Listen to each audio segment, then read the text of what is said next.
Pasca kecelakaan dahsyat yang terjadi pada Oktober 2019 lalu, pesinetron Dylan Carr akhirnya kembali menjalani rutinitasnya di lokasi syuting. Kembalinya Dylan tidak hanya membawa semangat baru dan kebahagiaan tersendiri baginya. Lebih dari itu, aktor yang kerap memerankan karakter antagonis ini terlihat banyak mengalami perubahan. Perubahan yang paling mencolok yaitu tubuh Dylan terlihat lebih berisi lantaran berat badannya yang naik.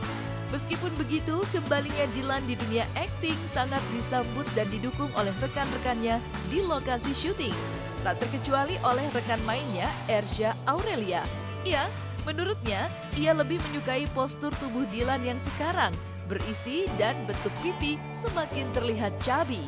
Itu dia tuh. Gua nggak sadar ternyata berat gue itu parah.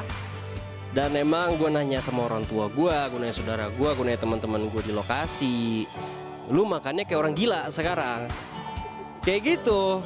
Jadi gue nggak ada niat untuk sebenarnya gedein badan sampai kayak gini. Gue tahu dulu kan waktu gue kena musibah itu kan kurus banget kan, jadi gue tahu gue harus makannya banyak. Cuma kayaknya sampai sekarang gue makannya masih sama porsinya, makanya badannya jadi kayak gini. Lumayan sih pak, lumayan sih gue insecure, apalagi dikasih tahu sama orang lain gitu. Itu langsung wah kurang pede gitu jadinya. Jadinya harus mikir wah ntar gue dibilang gini mulu nih, ntar gue gendutan kayak gini susah nih dapet job. Selalu mikirnya kayak gitu. Coba kan kita juga tahu kan kalau kondisi kayak gini juga udah tahu harus ngapain sebenarnya. Cuma sekarang lagi malas, itu susahnya itu. Iya, baru mau mulai itu baru minggu ini baru mau mulai. Gak tahu sih ya, mungkin karena kebiasaan pas gue kurus itu makannya jadi banyak. Sekarang porsinya ya banyak juga, mungkin karena itu kebiasaan, jadi kayaknya keikut. Dan ada banyak juga pendukung di sana yang mau gue badannya besar juga, bukan besar sih, maksudnya nggak kurus lah kayak gitu, seger lah kelihatannya kayak gitu. Kalau ngeliat gue kurus tuh katanya lesu, kayaknya kurang semangat hidup, makanya gue harus gedein badan kayak gitu sih. Dan pacar maunya gue nggak kurus, cuma sekarang juga dia komplain gue kegemukan, jadi bingung. Iya benar sih, chubby itu juga gue lumayan insecure sih ya, karena kalau gue ngaca gitu, apalagi pas ngeliat hasil di kamera itu chubby banget. Cuma gue nanya yang lain, gue nanya temen-temen, katanya bagusan kayak gini, gue bingung jadinya. Sedangkan gue sendiri, bagusan kayak gitu, cuma gue bingung kayak karena mungkin dari dulu gue sering nyata ini nggak chubby ya, sering nyata kayak gitu, mungkin gue lebih comfortable dengan kayak gitu. Tapi kalau temen-temen bisa bilang gue lagi kurus begini ya, mungkin gue akan bertahan kayak gini, paling perutnya aja nih harus dikecilin. Udah siap banget sih kalau emang harus dibentuk badan, gue akan lakuin itu sebenarnya. Tapi sebenarnya juga kalau mereka nggak mengharuskan gue untuk membentuk badan, gue akan tetap membentuk badan sih. Soalnya ya gue tahu badan juga itu salah satu yang penting ya di dunia entertain ini. Lucu sih gue dibilang om karena emang mungkin postur badan gue ya gemuk jadinya. Tapi tenang aja, tidak akan lama. Sebentar lagi saya akan mengecilkan badan, membesarkan otot. Tenang, oke?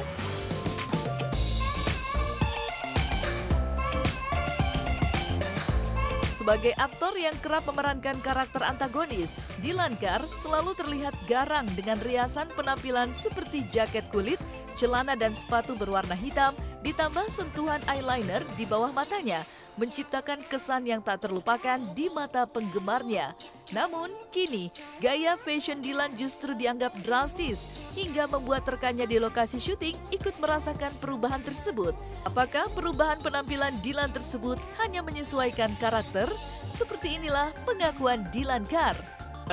Ya, semuanya sih bilang begitu. Perubahan gue kiranya kan cuma gaya rambut doang ya perubahan ya, ternyata enggak ya. Dari fashion taste gue, katanya gue mulai berubah dengan pakaian gue sehari-hari. Itu pun gue sebenarnya nggak nyadar, gue sebenarnya masih kayak lebih comfortable dengan gaya pakai ya kayak dulu, masih pakai boots, pakai jaket, leather, kayak gitu sih, masih lebih comfortable. Cuma sekarang bukan bodoh amat sih ya, tapi ya yang gue pakai ya enak-enak aja gitu loh, nyaman-nyaman aja. Enggak sih, sadar. Cuma emang mungkin karena di sini kan preman ya karakter gue di sini ya. Di saat semuanya itu pakai jas, ya gue pakainya kemeja yang berwarna kayak gitu sih. Mungkin karena karakter juga. Kadang-kadang sih mungkin ya, tapi mah untungnya kalau gue sadar sih enggak ya gitu. Karena gue lebih comfortable kayak yang gue bilang tadi, pakai jaket-jaket, pakai apa namanya ya, ya gitulah leather kayak gitu, denim, kayak gitu sih. Cuma kayak kalau buat rambut juga emang gue pengen niatin panjang juga sih sama kayak dulu. Tetep rencananya sih gue tetap mau panjang, cuma ya terserah juga kalau emang di sinetron ya gue butuhnya rambutnya harus pendek ya gue akan potong. Cuma gue lebih comfortable sih rambut gue panjang.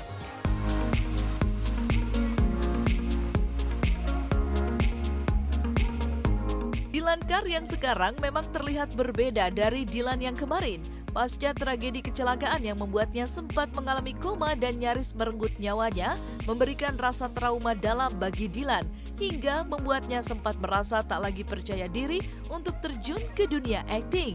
Mengalami titik terendah dalam hidupnya, Dilan pelan-pelan mulai bangkit dengan mengambil hikmah dari semua peristiwa pahit yang dirasakannya. Ia pun mengaku menyesali semua kenakalannya kemarin dan berjanji untuk memperbaiki diri lebih baik lagi dengan menjaga kepercayaan orang tua dan tak lagi mengecewakan mereka.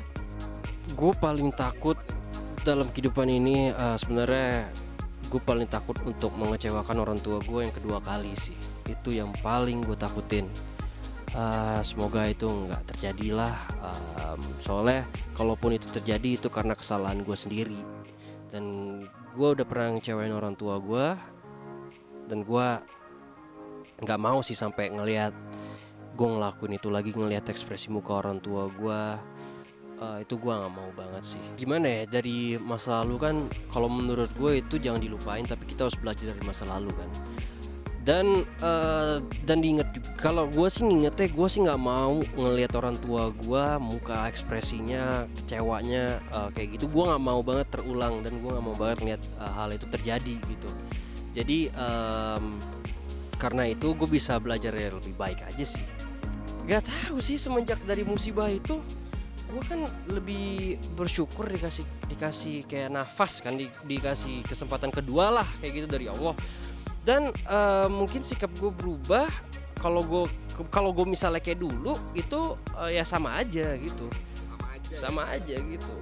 Kalau makanya gue berpikirnya gue harus berubah. Kalau gue berubah sekarang, orang-orang bilangnya gue berubah dengan ke arah yang lebih baik lah. Soalnya kan kita setiap hari, apalagi di lapangan kerja itu ketemunya orang-orang itu akan terbawa sampai rumah. Jadi ya bagus juga kalau lingkungan gue ada kayak Cut Syifa yang baiknya minta ampun, terus ketemu Mas Dude, ya gitulah. Semuanya orang di sini luar biasa dan orangnya baik-baik banget di sini. Dan gue bersyukur bisa di sini gitu loh.